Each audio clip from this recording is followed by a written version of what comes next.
AI, it's powerful when it's tied to clear workflows, real data, real ownership, as you said. And, it's dangerous when it's just a buzzword looking for a problem.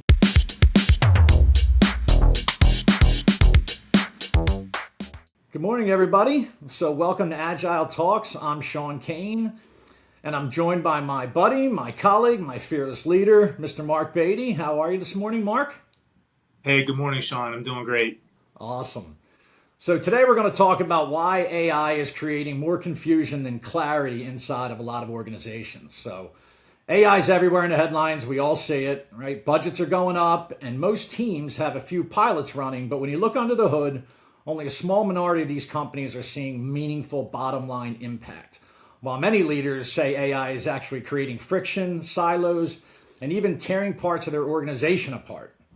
So we're going to unpack a simple question. Where is AI truly delivering value today? And where is skepticism not just healthy, but necessary? So Mark, when you look at what's happening in the market right now, why do you think AI is so confusing for many teams and organizations? Huge question. Absolutely huge question. And it's interesting, even when you look at our journey, our journey started in 2022.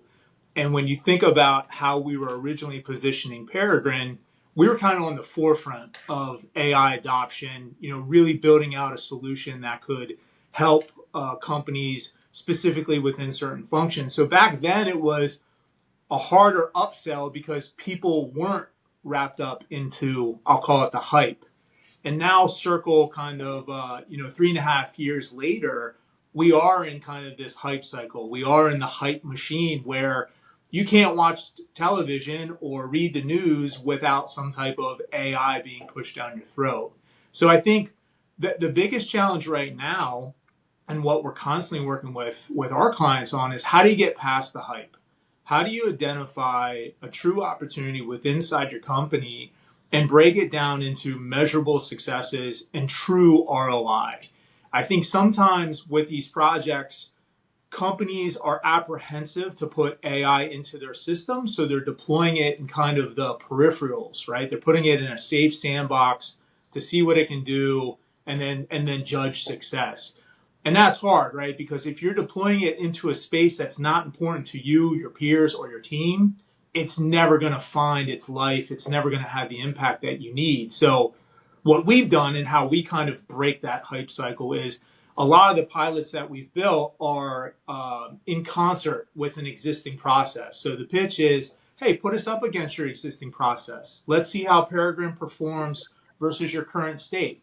Nothing's broke. Nothing needs to be tampered with, but put it up against one another. And I think that gives the team a true baseline on what is potential and what could be kind of the future state of your business. So really getting specific into what matters to you and getting past kind of the bright and shiny objects. Yeah, absolutely. We're seeing a pattern where these companies, they launch these pilots, but 80-90% of them never scale or show any measurable impact, right? So in your experience of what you've seen, what actually happens between that cool pilot and a dead project, right? Where do these efforts usually stall? Where have you seen that, Mark? I think the biggest opportunity for a lot of these projects, typically there's a champion, right? There's someone within inside that organization throwing their hands up, kicking and screaming, a true believer in what the potential of what some of these platforms and some of these solutions can unlock, not just for them, but for the organization. I think the biggest opportunity is once you start to creep past pilot, and again, what results have been taken from that pilot, it's really about the ultimate governance and the ultimate organizational adoption of that solution. So once you start getting out of kind of those safe ecosystems, then you start pushing it up to the executive team if there's not already a sponsor there, or you start kind of reaching across to adjacent functions. You have to make sure that there's someone on the other side willing to receive. Right? You have to make sure that there's an executive saying, you know what, I got your back. We're going to see this through. Now, some of that is up to the change agent inside the organization to make sure he or she is communicating those changes, bringing that executive or bringing that that leadership team along so they're not surprised when they get to the finish line. But organization is a big part of it. Who ultimately owns it? Who is going to be kind of facilitating this going forward? And ultimately, who's going to add the resources and the capabilities into their umbrella? So again, that is a big thing. You don't want this sitting out by itself. You need to make sure that it has the adoption and the means to be sustainable once it is kind of adopted by the org. Yeah, absolutely. Couldn't agree more.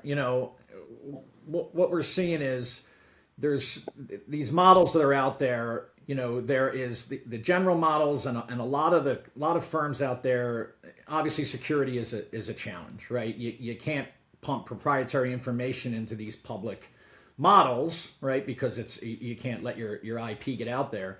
So we're seeing a lot of firms looking to focus in and specialize in what they really want to get accomplished from a pilot standpoint. I think from a 3D agility standpoint, from a Peregrine standpoint, right? Like we're focused in on a specific area that can also scale. It's a platform. It can attack multiple problems, but it has that specialty lens and it's secure, right? The key that I think is getting a model into your environment that is secure, where these organizations can be, they can be confident that their data is not going to get outside their four walls, if that's what they don't want to see. So, maybe speak to security from an executive standpoint, right? Where are executives, where are they concerned, right? It's not the technical, it's not the models, right? The models seem to be fine, but it's, what are you seeing from a security standpoint at those top levels, Mark? I believe that's the thing that's probably kind of pushing a lot of the discussions currently is, how do we protect our data? So it's broader than just security and the protocols that are in place. It comes down to their data, right? And what they deem proprietary.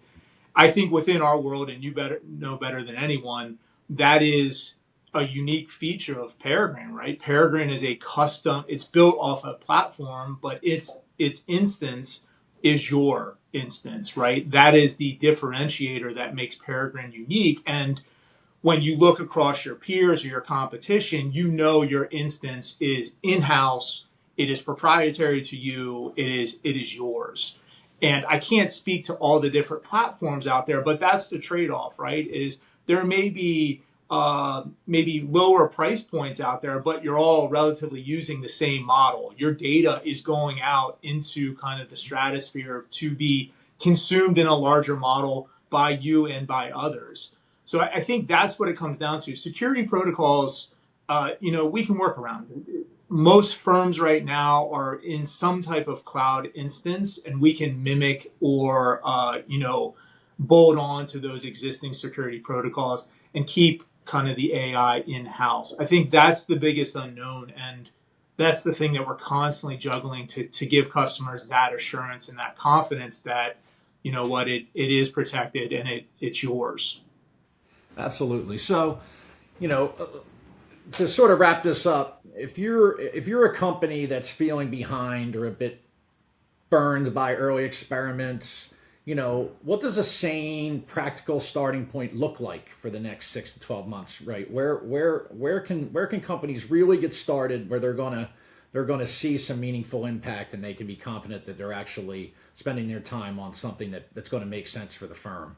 I think it goes back to the original question, really be thoughtful around what's meaningful to you in the organization. So the advice or kind of the direction that we start with every single client is, let's take a look at your 3-year roadmap, or let's take a look at your 5-year strategy and say, okay, this is already in place.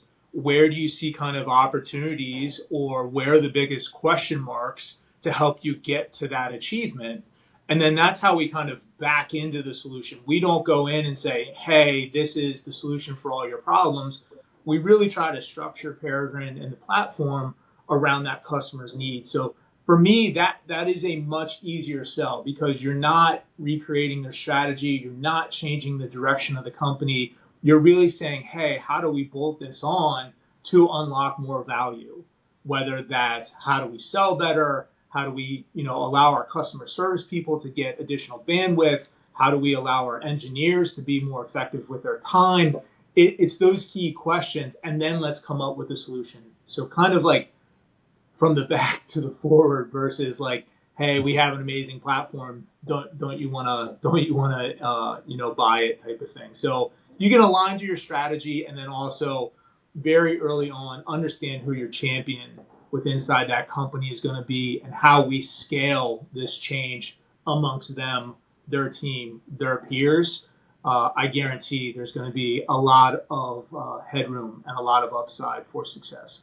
Well, that's great. It's been really helpful. So, AI, it's powerful when it's tied to clear workflows, real data, real ownership, as you said. And, it's dangerous when it's just a buzzword looking for a problem. So for leaders, the job is to ask better questions, not just chase every headline.